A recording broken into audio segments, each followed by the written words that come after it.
Yes, we've got a bunch of new functions, 6 or 7 of them here, and I'm just going to go through them all.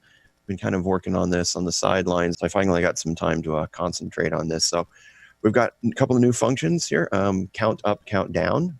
We've got streak up, streak down, correlation, which is everybody's probably familiar with, and percent relative. So let's go ahead and dive right in. We're going to get from our landing page here, our dashboard, we're going to go over to the advanced scan workbench. And I'm going to try and limit these to a small group. So I'm just going to run everything against the small caps. Our group is S&P 600 here.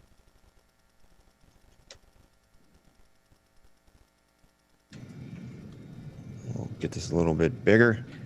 See if people can see it a bit better. All right, so let's see. We've got all of our new functions are down here under these technical indicators. You can scroll down here. We're going to go first look at our count groups. We'll do count up. And what this says is basically over 20 periods, we're going to take a look at the close. We're going to find out how many times in that 20 periods, in this case days, the number of up days was more than 10. Actually, what we'll do is let's just see if we can filter out a few more and see if we can find any over maybe 13. So we can take a look at these groups. Then we'll say over this window, we can maybe go here to a 1 month chart. We basically calculated these 20 days and we've seen how many times we had up bars versus down. So we've gone back here and we found that over the 20 days, we've got more than 13 bars. So we can actually go here. We can also do our rank by feature to get the actual number if we'd like.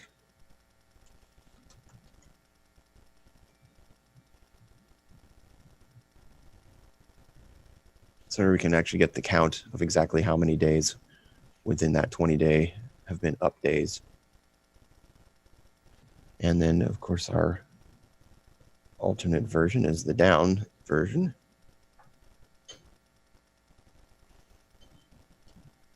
If we change this here, we want to change it here so we're not looking at different numbers. Here you can see how bad of a market it is because I think what we had 4 or 5 on the other for 13 up, we've got 90 of the S&P 600 have more than 16, 13 down days. We've got a lot. I mean, there's just some really ugly charts out there. So this is a really good feature for detecting trends. That's what I've been starting to use it for. So if you want to find something that is over a certain time period, like we're doing 20 here, which is roughly a month, we're saying find me something that for the most part is up 50, 60, 75% of the time over the past month. So it's really good at setting sort of a trend. If you're up 16 times in a month, it's probably it's probably likely that you're on a general uptrend. You could be going sideways and maybe it's very small increases, but over the long haul, you would expect to see trends being set the longer you increase this window. Of course, if you've got a very short term, 3 or 4 days, you're going to find a lot of whipsawing. But if you get out to 2 weeks, 3 weeks, 4 weeks, you can find some decent trends using these counts going up or down. So we'll get that. Now we're going to go look at our next one.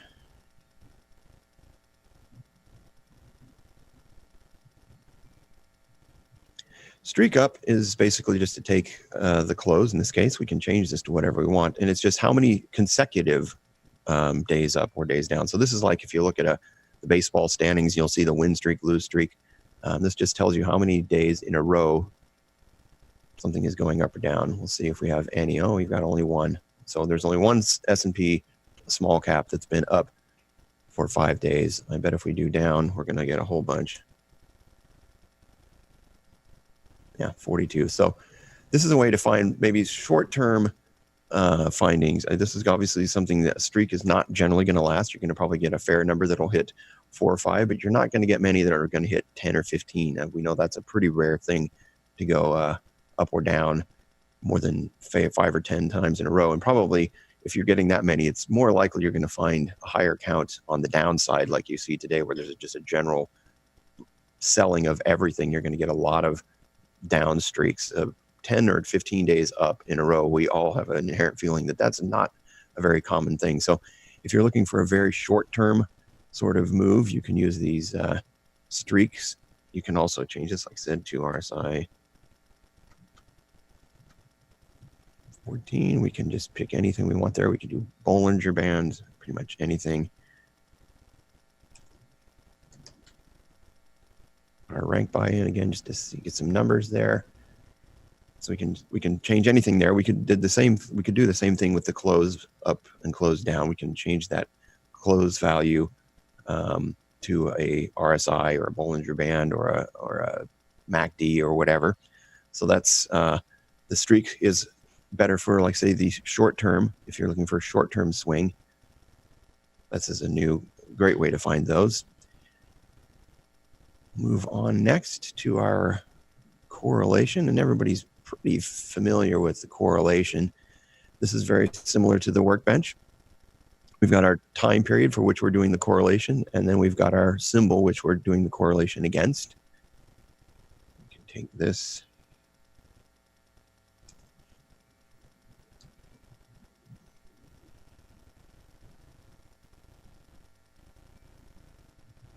We've got our correlations there.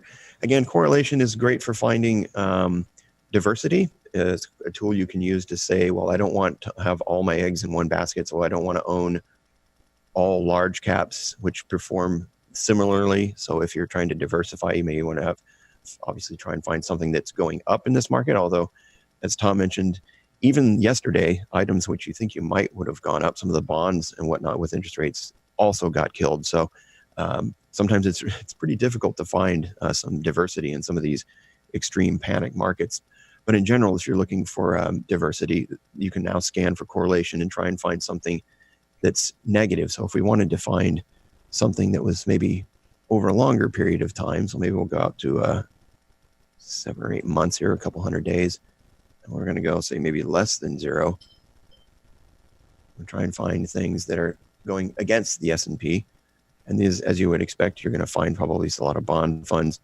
Go reverse the sorting, and you'll find certain items that are against the S&P. So if you're looking to sort of diversify and you want to find some larger trends, I would expect some of these we can eventually find some. I'm looking at small caps, but if you want to look for ETFs, you can find ETFs that are sort of more broad that will allow you to set up a portfolio that's has a little bit more diversity. We could actually change this to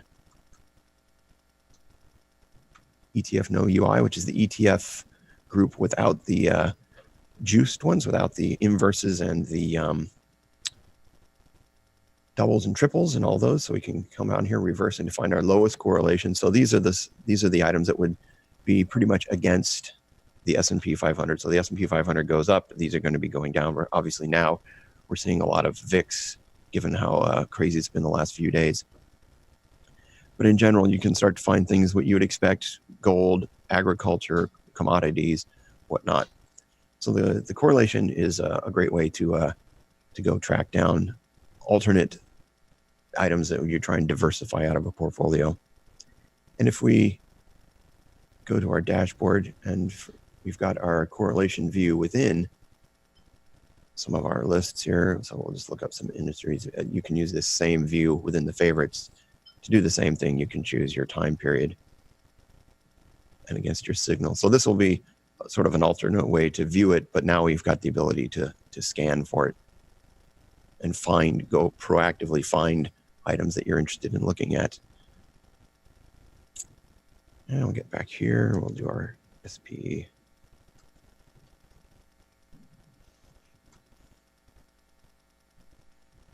And the final one, and this is a really powerful one. This is one that I really liked getting done. I've been looking at trying to do this for quite a while. It's percent relative, where we were up near percent.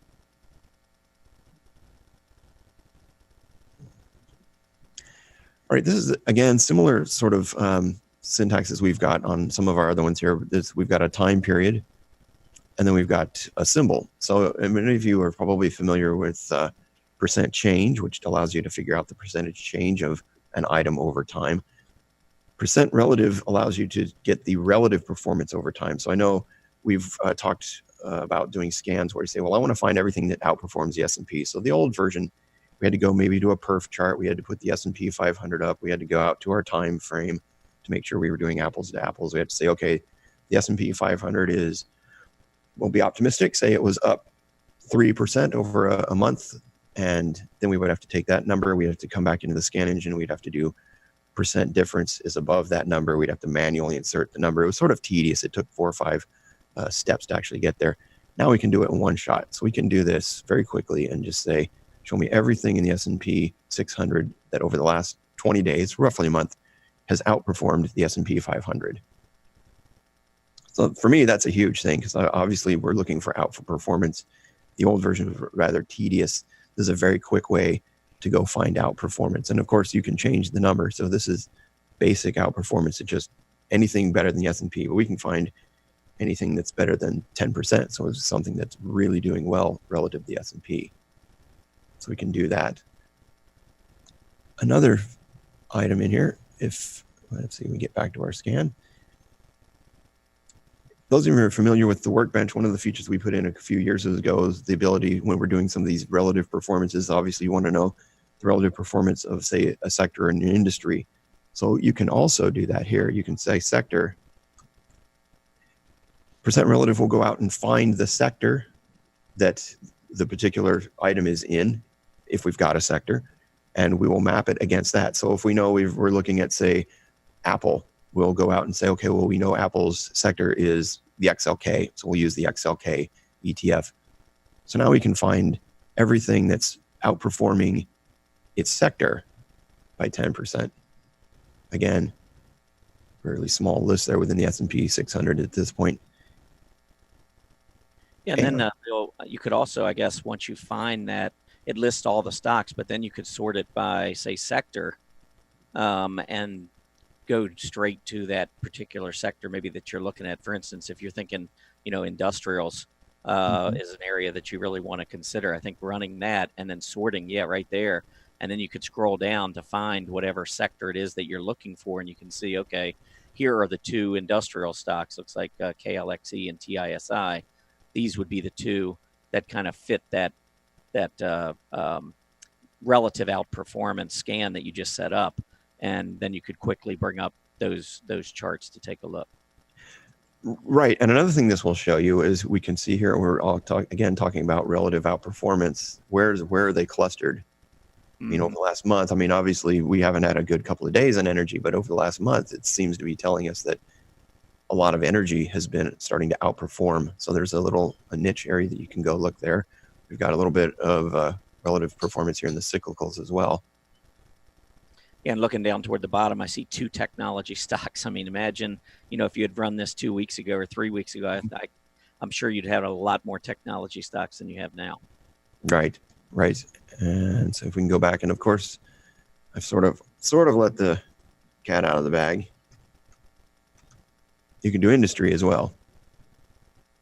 So now you can scan against its industry. Again, oil and equipment and services is a pretty common. So that tells you that there's some interesting thing going on there. We've got some retailers and chemicals here. So that's another way to find relative performance. But one of the things that I've done for years and I like to try and do is combine these.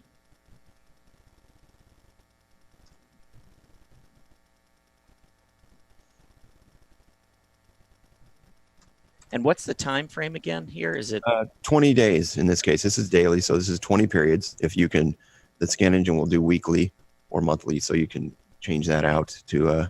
But most of the time, people use daily for the scan engine. So this one, what this is going to do, this is where I try to really whittle down my results. So this is going to show me anything that's outperforming the S&P 500 by 2%, anything that's outperforming its sector by 2%, and anything that's outperforming its industry. So when I was working with Gaddis, we were teaching classes. One of the things we're always looking for is something that's outperforming the index, something that's outperforming its sector, and something outperforming its industry. So if you can get all of those, you're really starting to find things that are showing the most relative strength. So that whittles it down to a fair number, but you can assume that these these items, although there's a fair number of them right now, in the S&P 600, are the stronger ones within the S&P 600. Can you pull up like that first one there, Bill? It was ACOR. The reason I say that, it's got a scooter of 8, and I'm just wondering how it fits. A lot of times, though, the performance of the relative performance of the sector. I mean, if the sector is going down, it can still be improving over the sector over the space of a month. And it's looking over the last 20 days too. So it's looking over the last month where it's basically been flat. Yeah. So if we stretch that out to say 50 days, I imagine that one would be gone. Okay, that was just when I first saw that, and I saw a scooter of 8, and all of a sudden it's outperforming everything. I just that was just a question that just hit. Yeah, and the scooters are an interesting thing because it is performance within the universe. Right. So the scooter is sort of obviously I'm doing a scan of the S&P 600, so the scooter would be a little bit more relevant, showing a small cap scooter. But sometimes the scooter can be a little misleading when you look at the bigger picture, and then the scooter is sort of a smaller picture. Mm-hmm.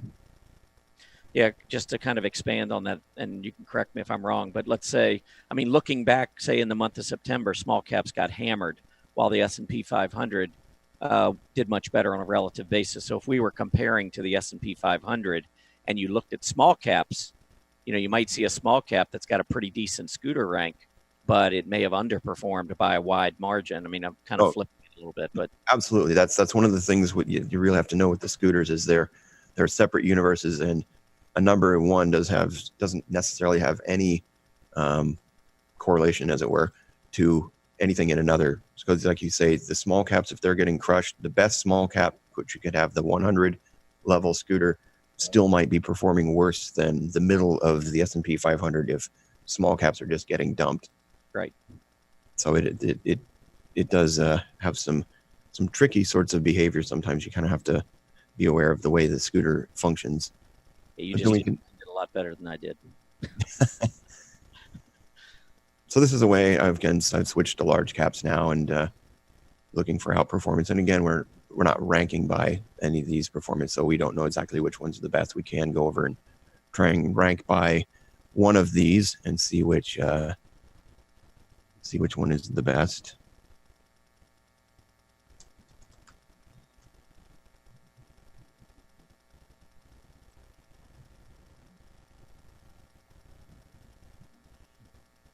So over the last 50 days, AMD had done well, although recently it's gotten pretty slammed. Yeah. But you are looking at over the space of the space we had up to about 3 months is what I had that scan as. It had done exceedingly well up to that point in time.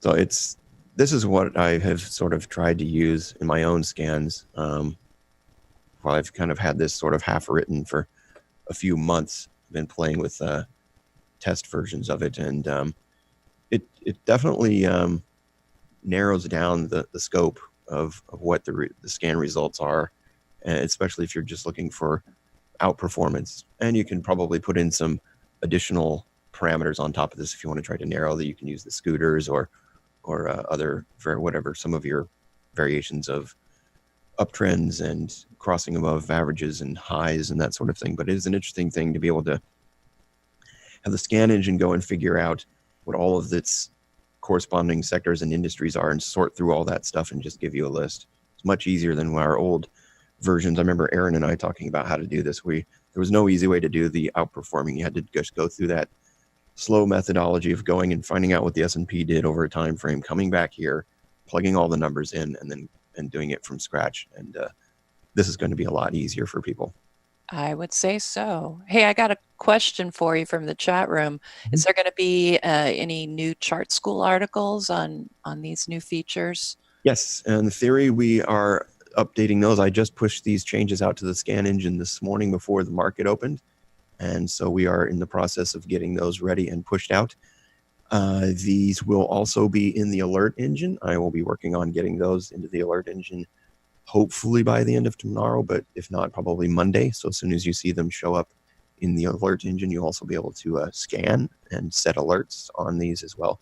So those will all be wrapped up hopefully by the end of the week. Excellent.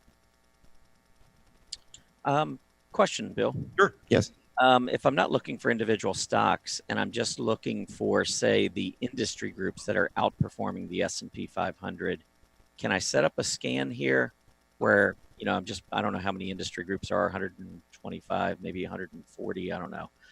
But is there a way to just quickly run a scan to show which industry groups are outperforming the S&P 500 by a certain percentage over a time frame? Well, let's see here. Let's see. This is where I ad lib. Okay, that's fine. Okay. I think the way you'd have to do it, and it's sort of a hack, is going to that notion of I use my relative charts. So I always use those relative price charts, and I have them set up in chart lists where my industry group is relative to the S&P 500, and I've got it short term and long term. But I physically have to go back and look at it. I'm just wondering if I said, okay, over the last 6 months, which industry group has outperformed by more than, say, 10% or 15%? So this might be close, what I'm done. And this, again, there's a couple of holes in this, as you pointed out before. Symbols start with $DJUS because there is that, clean energy. Right. That falls outside of that. But in general, we can do the DJS. So we can limit our universe of the scans to only looking at the DJUS. And then we will try and find those relative to the S&P. So, okay. I'm not going to promise this is exactly what you want, but it looks pretty good. If you follow these pretty closely, I would maybe suggest this as a starting point. Yeah, I follow these very closely, and I would say those are the groups that I would have expected to have come up. I know restaurants and bars have started picking things up lately. There's your drug retailers. I wrote about those in my blog article recently. I think that list is, I think that works. You're saving me some time here. I'm trying. Yep. Let's see here if we get. I'd like to put a check in the mail to you, but I'd rather actually send you Hurricane. These are the prices. Of course, we'd have to do a percentage graph here and sort of graph them on a percentage basis, but that should be pretty close. All right. Yeah, that makes sense. And you can do the same thing. It's a little bit harder to do the sectors. You could just do starts with XL, although even that with our new sectors starts with X. Those are disappearing as well. So there's probably easier to do with the industries than the sectors. Okay, cool. Any other questions in the room, Aaron? Nope, that pretty much was it that I'm seeing right now. A lot of people are asking, about graphical user interfaces. I know it's sort of tough for some people to look at it as, actual language, computer language, but really, I think that is really the best way you're going to be able to write these out. It tells the people exactly what is happening in the scan engine. I've told people that they should get those narrowing down, to do the general ones first, and then move down to as far as when you write your scan. Mm-hmm. Start off with, okay, it's a stock in the U.S. Don't go right into, the 20-day EMA is greater than the 50-day, because that's the first thing, right? The scan engine looks at, and might take a while. That's true. And it's easier to sort of, when you're first starting with a scan, especially if you're just learning it, it's easier to sort of build it slowly and just sort of see, okay, I did this. Now what did it do? And then take another step and see what it did, and just sort of get a feel for how you can narrow things down. Sometimes people just start throwing the kitchen sink and it gets so complicated that you can't really tell what how any particular clause is affecting your results. So it's better to sort of start broad and sort of start to narrow things down. Mm-hmm. Cool. All right. Well, I know we had a poll. So why don't we bring our poll up? We can chat about that for a second or two. And the question, and I tell you, if anyone, I don't know who the 18% is that's saying never. Maybe they're not members, but I can't imagine not using the scan engine. It has to be one of my favorite tools, really. It's apart from the actual charting workbench, I think it's probably the most valuable single feature on the site. I mean, obviously I work with it quite a bit, but I work with a lot of the things on the site. So But this is the most powerful in terms of just being able to weed through thousands of items and spin it infinite number of directions and ways and be able to get a small actionable list of stuff to look at every day. Yeah, or every week. Yeah, I always say my two favorite things at StockCharts, and I mean, I have a bunch of them, but two certainly toward the top would be being able to keep chart lists and then using the scan engine and being able to scan against my chart lists. It's critical for me as well. Yes, absolutely. And I know when I was interviewed before ChartCon, we were all asked, what is your favorite feature?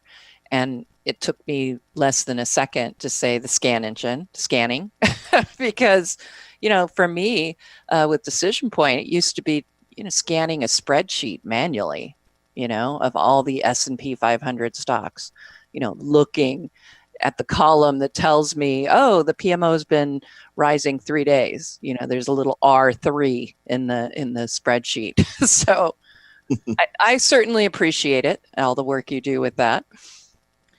Thanks. The other thing I would just say too is for those of you who don't know how to create these scans, and it is, it's a different language. You got to get used to it for sure. There are shortcuts, and of course, Bill, we have that the predefined scans. Yes. Where you can go in and they've already been set up for you, and you can kind of get a feel. And actually, maybe it'll be a good time. I'm going to go ahead and just grab the screen, and you can add anything you'd like to it.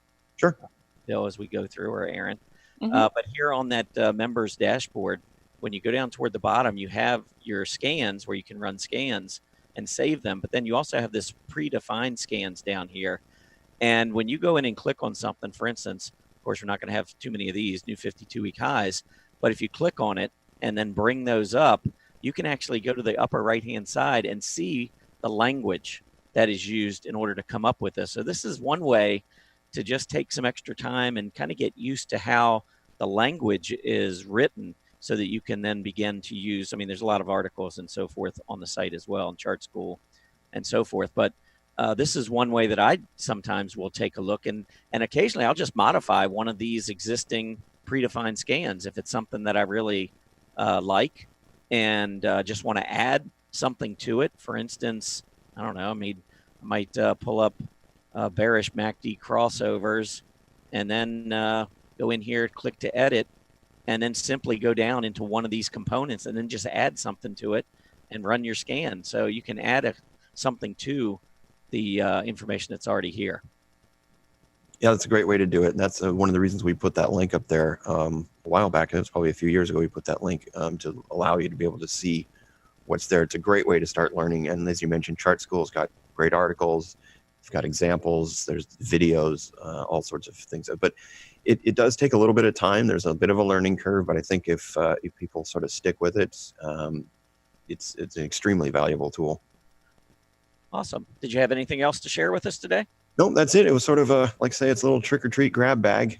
Some of those will be useful for some, and some will sort of ignore them and maybe choose a different one. But I think I was say the percent relative. That's like the full size Snicker bar in the trick or treat bag.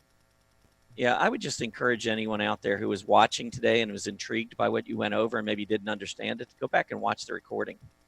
We have them on YouTube, and go back and just go through what Bill explained earlier, because it'll save you a lot of time. And for me, uncovering, how many stocks are out there, Bill? I know thousands. The scan engines, 24,000, 25,000. Yeah. Imagine going through that many charts. It's impossible. I can go through charts pretty fast, but 24,000 is daunting number. And literally you set up a scan, push a button, and in a nanosecond, you've got the charts coming up that meet your criteria. So scan engine is very important. I think you hit the nail on the head here, and really appreciate you coming by and sharing your knowledge with everyone. Sure. Always great to come by. Missed the live show? Want to rewatch a workshop? Tune into the StockCharts TV YouTube channel to catch up on the latest programming and content. All of our live shows, workshops, special guests, and more can be found there. Each category has its own playlist, so it's easy to locate. We even have Chart School and creative strategy videos to help you become a better technical trader. Leave comments for our commentators, like your favorite videos, and don't forget to subscribe to our YouTube channel.